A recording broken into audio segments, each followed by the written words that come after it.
Bien, bonjour, là on se trouve à la plaine du Lys, dans un quartier qui maintenant a vu son programme de rénovation urbaine débuter il y a un peu plus de 10 ans. On se trouve sur l'îlot de Normandie, qui est l'un des derniers à avoir subi cette réhabilitation.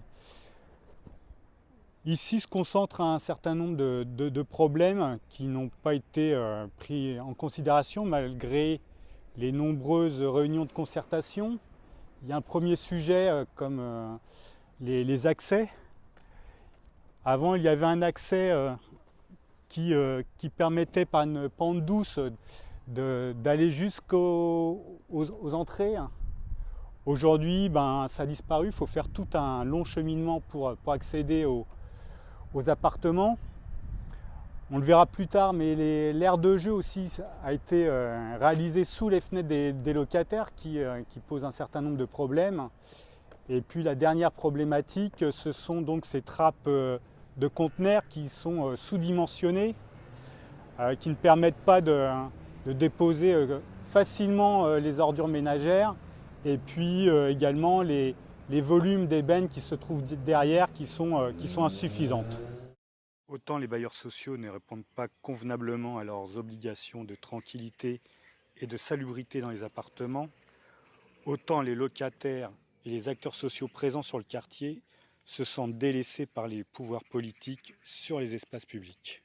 Donc voilà exactement l'un des problèmes soulevés, c'est que les aires de jeu, évidemment, il en faut pour les enfants, mais ils se situent sous les fenêtres des locataires et au lieu de donner une dimension sociale à cet espace, eh bien ça devient un problème pour les locataires. Alors cette rénovation urbaine, elle se caractérise par une redéfinition des espaces et puis par un système viaire qui quadrille les différents îlots. Alors, on a vu se développer ces grandes routes traversant la plaine du Lys et puis toutes ces grilles qui séparent les espaces et qui limitent les accès pour les locataires et pas forcément pour l'ensemble des personnes qui viennent sur la plaine du Lys. Un autre élément, c'est aussi la disparition de tous ces locaux au pied des immeubles dans lesquels il y avait différentes activités culturelles, sportives, où un certain nombre d'associations pouvaient se réunir, dont des associations de locataires. Tout ça, ça a disparu. Et derrière ces portes d'appartements, ce qui disparaît aussi, c'est la mixité sociale.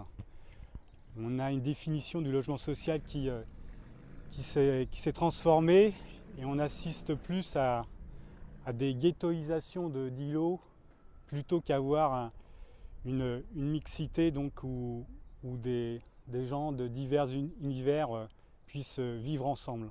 C'est le vivre ensemble qui disparaît derrière ces grilles. On a transformé le cadre de ces gens sans transformer la qualité de vie des personnes. Et donc au lieu d'avoir un espace partagé par le plus grand nombre, et bien maintenant on a une succession de petits îlots où chacun est exclu de l'autre.